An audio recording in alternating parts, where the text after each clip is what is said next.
Life is like a blow dryer. I always bend over to get my hair completely dried at the nape of the neck, and I blow the hair, right?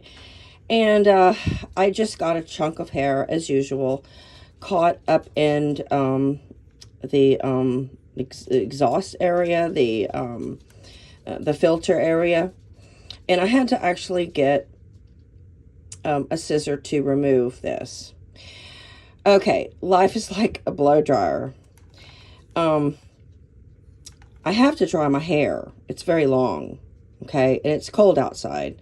So I must use a blow dryer.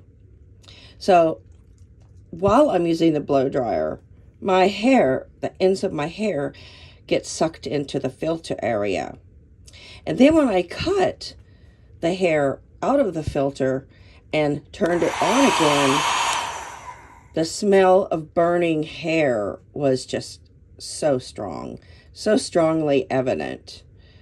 So, an appliance that I have to use like on a daily or every other day basis, inflicts harm on me just as a result of using it.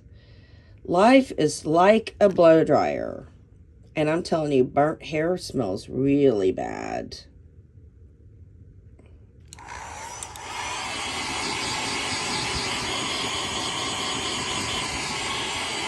Ouch! Ow!